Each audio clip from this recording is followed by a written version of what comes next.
Só para mais um ponto de vista, Arão Josino. Muito bom dia, Arão. Bom dia, Odair. Bom dia a todos os nossos ouvintes. Sexta-feira, final de ano, dezembro, sextou em dezembro, coisa boa, né? Chegando o Natal, chegando o verão, estamos aí. Muito bem, Arão, vamos lá. Vamos para o seu ponto de vista e vamos começar falando de crescimento da economia de Santa Catarina, hein?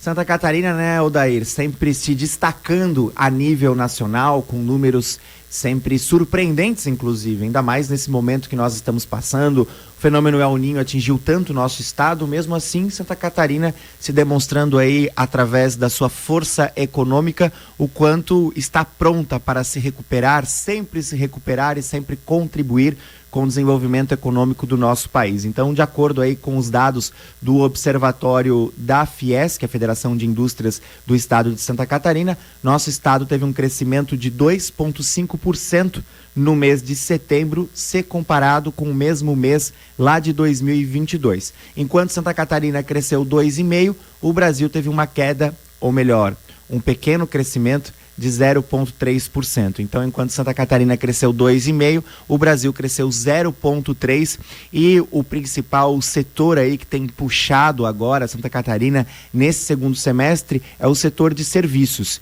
Então, você percebe aqui em Santa Catarina que você tem, em alguns momentos do ano, né, a indústria, o agronegócio puxando, né, sendo a referência, puxando a economia para cima em Santa Catarina. Em outros momentos você tem o setor de serviços. Agora a gente começa a entrar também na alta temporada, o que ajuda muito o movimento turístico que o nosso estado tem, principalmente no litoral. Então, tudo isso fazendo parte aí de uma dinâmica de economia muito importante para Santa Catarina.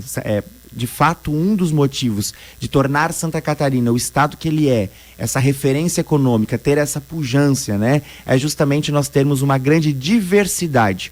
Hoje a gente tem vários setores econômicos ao longo do ano inteiro, né, que acabam mantendo esses números muito positivos. Pois é, mas eu estava analisando também alguns dados da economia catarinense, Arão, e uma questão que me chamou muita atenção. Lógico, o agronegócio sempre em evidência, logicamente com as questões ligadas à safra, tem uma sazonalidade ali na questão da importância e do impacto do agronegócio no PIB de Santa Catarina, e também agora dos serviços, que também é sazonal por conta da temporada aí de final de ano, enfim. Mas o que me chamou a atenção, e também na geração de empregos, é que o emprego na indústria tem caído, tem crescido bastante o crescimento na prestação de serviços, e também a indústria, ela tem o crescimento dela tem sido pequeno, né, com relação aos outros setores. E, de maneira geral, a indústria é que puxa o negócio, né? A indústria é que mantém o maior número de empregos, são os melhores salários que estão ligados à indústria, e quando a indústria não vai bem, a tendência é que os outros setores sejam também bastante impactados. E aí vem uma série de questões que a gente já tem comentado aqui, da questão de infraestrutura, investimento, para que a indústria também catarinense possa se desenvolver, que é o grande pilar, né, da economia e do PIB catarinense. A indústria que de fato gera grandes riquezas para o estado, né? Então o que a gente percebe nesse momento é o seguinte: o freio de mão está puxado, isso é fato. Ao longo desse ano 2023 ficou muito claro na economia. A indústria tem sim freado bastante, até pelas relações políticas internacionais que nós temos, até pelo poder aquisitivo das pessoas. Isso a gente percebe em casa, né? Pagando as contas. Está cada vez mais difícil. Está cada vez mais difícil comprar um carro novo, poder fazer um investimento diferente. Então, de fato, a economia na indústria, ela está com o freio de mão puxado. Mas tem uma outra questão em Santa Catarina que nós precisamos levar muito em consideração, e vamos falar também sobre isso aqui no nosso ponto de vista, que está totalmente relacionado à mão de obra capacitada, né? Nós temos hoje um grande desafio em Santa Catarina, justamente por Santa Catarina ser um estado muito desenvolvido se comparado com os outros estados da União. Justamente por Santa Catarina ter uma qualidade de vida tão alta, né, e nós termos aí índices que realmente se destacam nacionalmente, nós temos hoje uma dificuldade muito grande de mão de obra. Hoje as indústrias, elas carecem por isso. Ontem mesmo eu falava com um empresário de uma indústria muito forte aqui da região, e ele me dizia: Arão, eu não sei mais o que fazer, eu não tenho mais mão de obra. Então o que se percebe é que a indústria, ela tem como crescer em Santa Catarina, né? Ela tem potencial para isso, ela tem mercado internacional para crescer. No entanto, você hoje tem uma dificuldade muito grande com mão de obra, principalmente mão de obra capacitada, e é evidente, né, Odair, essa questão da infraestrutura, algo que a gente sempre fala aqui com muita frequência. Eu sempre trato esse assunto através do nosso triângulo do desenvolvimento. Se um estado ele quer crescer, ele quer se desenvolver, você precisa ter um estado com mais investimentos em infraestrutura. Você precisa ter um estado com capacitação profissional, isso significa uma educação de qualidade já a partir lá da educação básica, e você precisa ter um estado desburocratizado, onde o empreendedor consiga fazer os seus investimentos sem que o estado o prejudique ou o atrapalhe, né? Você precisa realmente ter uma dinâmica para permitir aí que o empreendedor possa crescer e se desenvolver. A gente só espera que finalmente, em algum momento, né, desse governo que a gente tem aí, comece a se investir alguma coisa nesse tripé. Geração de empregos em Santa Catarina, você também tem o seu ponto de vista a respeito dessa questão, Arão? Justamente, né? Então a gente sai aqui da situação econômica de Santa Catarina, se destacando a nível nacional, com esse crescimento de 2,5%, enquanto o Brasil cresceu 0,3%, e isso já também demonstra na questão da geração de empregos. Santa Catarina chegando a 94 mil novas vagas de emprego ao longo desse ano de 2023. Então, até o mês de outubro, nós tivemos o crescimento aí de 94 mil empregos, ou seja, né, você faz ali aquele cálculo... O saldo, né? O entre saldo positivo. As demissões e as admissões. E as admissões, você teve um saldo positivo de 94 mil novas vagas. Então, e isso precisa ficar muito claro para a população, né? Quando a gente fala em desenvolvimento econômico, às vezes as pessoas olham e dizem, só penso em geração de riqueza, em dinheiro. Não, não é isso. Quando você tem o desenvolvimento econômico, quando você tem uma indústria que vai bem, quando você tem o setor de serviços, o comércio que vai bem, automaticamente, é uma questão lógica, você gera mais empregos e você faz com que essa política pública aconteça. Não existe, Odair, nenhuma política pública social melhor do que o emprego. Não existe uma forma melhor da pessoa conquistar a sua independência, poder sonhar e conquistar aquilo que tanto quer para a sua família, do que através do emprego. Então, por isso que a economia precisa ir bem, né? A economia vai bem, o emprego vai bem e as coisas acabam acontecendo. Fruto disso são os resultados de Santa Catarina. Pois é, e aí, intimamente ligado com isso também, a gente fala de crescimento, fala automaticamente com a geração de empregos que acompanha isso, e a extrema pobreza deveria estar caindo. Extrema pobreza caindo, só que a gente precisa também levar em consideração alguns pontos em relação à extrema pobreza, né? Vamos lá, o primeiro deles é que está caindo, se comparado, por exemplo, com o ano de 2021, muito por conta da pandemia. Nós sabemos que no processo da pandemia, nós tivemos aí muitas e muitas pessoas desempregadas e nós tivemos um crescimento considerável da pobreza no nosso Brasil. Então é claro que se nós compararmos, né, 2022 com 2021, você terá uma melhora desses números. Volto a dizer, Santa Catarina se destacando mais uma vez. Então, Santa Catarina é um estado que gera muito emprego, um estado que tem uma economia que tem crescido consideravelmente e um estado que automaticamente também tem o menor índice de extrema pobreza do nosso país.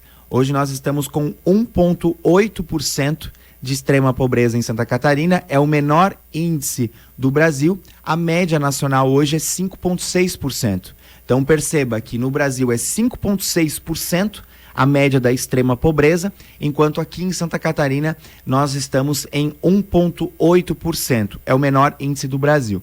Agora as pessoas têm dúvida, né? O que é a extrema pobreza?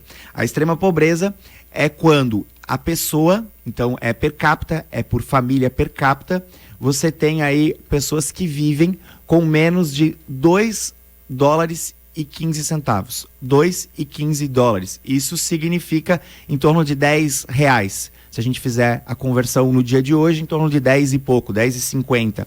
R$10,50 por dia.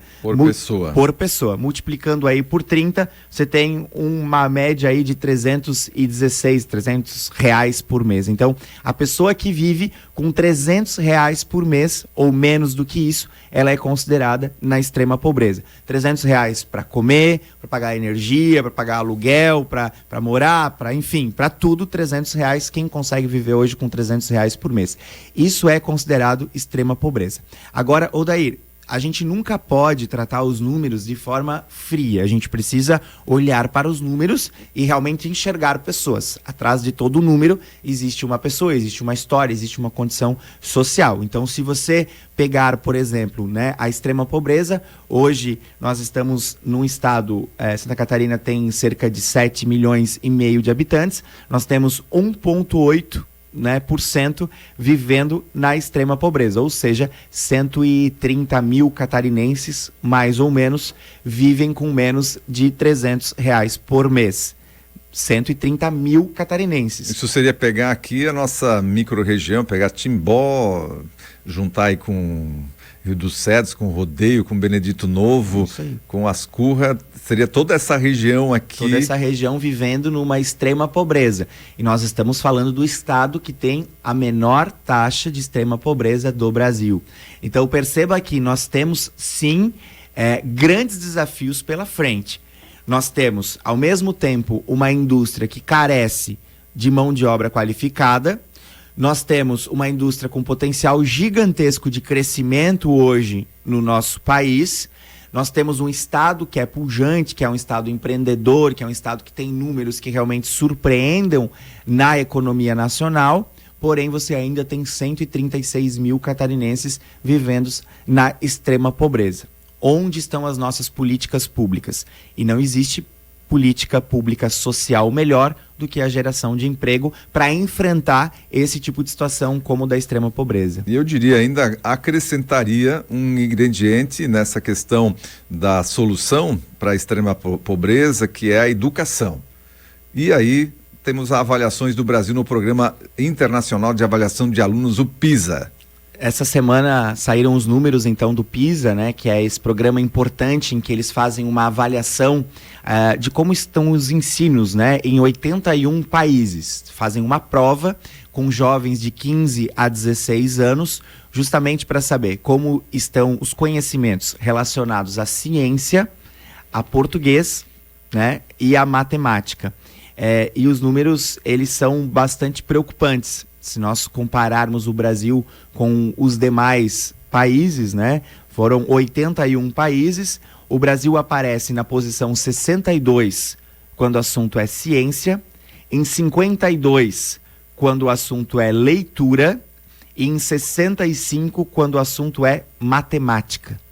Veja só, 62 ciência, 52 leitura. Leitura, a gente fala, leitura é a interpretação de texto, principalmente, que aqui para nós é a língua portuguesa, né? Mas para os outros países é evidente que é a sua realidade. E na matemática, 65, posição 65 de 81. A cada 10 jovens, Odair, 7 não sabem o básico da matemática. Olha só o tamanho do desafio que nós temos hoje no Brasil. E essa análise, essa avaliação foi feita em escolas públicas e privadas. Então, voltamos a ter aquele olhar, né, relacionado ao desenvolvimento econômico do país, a questão da indústria que carece de mão de obra qualificada e, ao mesmo tempo, a gente olha os números da educação do nosso país que não acompanham. E o último PISA, lá de 2015, se comparado com o PISA feito agora, você percebe que pouco tivemos de evolução. Então o Brasil está estagnado quando o assunto é educação. Isso a gente tem falado muito aqui no Ponto de Vista, né, Odair? De nós tentarmos buscar uma nova forma de educação para esse país.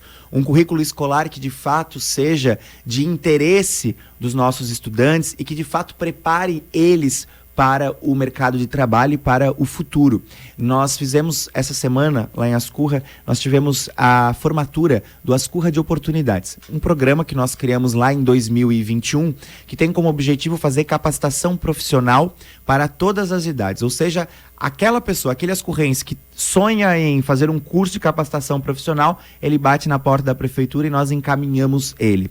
Nós formamos nessa semana 249 ascurrenses, foram entregues 249 certificados. nessa etapa do Ascurra de Oportunidades. Se somar de 2021 até agora, ou seja, 3 anos de programa, nós chegamos a 1.005 certificados entregues. 1.005 certificados de capacitação profissional. Por que eu trago esse número para vocês? Porque é a prova, o Ascurra de Oportunidades hoje é a prova, é o piloto de que a população ela deseja capacitação profissional. Basta o poder público ofertar de forma gratuita, com uma estrutura qualificada. Por quê? Porque não existe almoço grátis, né? Então, a gente fala que é um curso gratuito? Sim, é um curso gratuito, mas pago com os impostos que nós pagamos. Mas os impostos vêm da onde? Vêm da geração de emprego e vêm da arrecadação. A arrecadação está totalmente linkada ao crescimento da indústria, do comércio, dos serviços. Então, uma coisa vai retroalimentando outra. A partir do momento em que o poder público incentiva a capacitação profissional, e lá em Ascurra nós temos a prova de que o cidadão deseja sim fazer esses cursos de capacitação profissional, você automaticamente está preparando a mão de obra, está qualificando a mão de obra, está garantindo o crescimento da indústria, está fortalecendo a sua comunidade. Olha, eu vou levantar uma polêmica aqui, Arão. Essa questão dos alunos na sala de aula, da preocupação em trazer assuntos que sejam interessantes, ou o jeito interessante para o aluno, atrair o aluno para a sala de aula, eu acho que a principal atração que você tem que buscar para o aluno é mostrar para ele o que ele ganha, o que o mercado de trabalho precisa, porque na hora que ele cai lá na empresa, e eu trabalho com recrutamento e seleção, sou diretor de uma empresa, a gente recruta todo dia gente, e na hora que o cara cai lá na empresa, a empresa não quer saber se a escola se preocupou, se o aluno teve interesse, a empresa quer saber se ele tem capacidade para ocupar aquele cargo que ele está ocupando. E aí a escola deixa hoje de levar em conta a meritocracia e de levar em conta as principais matérias aí que você já falou, que são o português e a matemática, muitas vezes com uma preocupação muito maior, não que não tenha que ter, no bem-estar do aluno, ele está, né, num ambiente legal, de estar motivado a estar lá. Mas a motivação tem que estar em outro lugar, que está mostrando para ele o que o mercado de trabalho exige e o que ele não vai ter se ele não aprender matemática, se ele não aprender português, porque hoje é muito mimimi na escola, é muito pai querendo cobrar do professor quando, ao invés de cobrar do aluno, do filho, quando tem nota ruim, vai lá cobrar do professor. Como é que deu nota ruim pro meu filho? Né? Então tem esse tipo de situação. A gente tem que voltar a educação também para aquela situação da disciplina e de saber aquilo que é bom para aprender, para na hora de cair lá no mercado de trabalho, aí você poder mostrar resultado também para o mercado de trabalho. Mas perceba, Odair, que o currículo escolar, como está constituído hoje, ele não desperta no jovem esse interesse. Então nós também testamos isso no Ascurra de Oportunidades. Nós colocamos a turma de 14 a 16 anos a visitarem as indústrias da cidade. Então eles vão em loco, eles visitam a indústria, alguém da indústria explica para eles quais as profissões que existem ali dentro e o que cada um deles faz.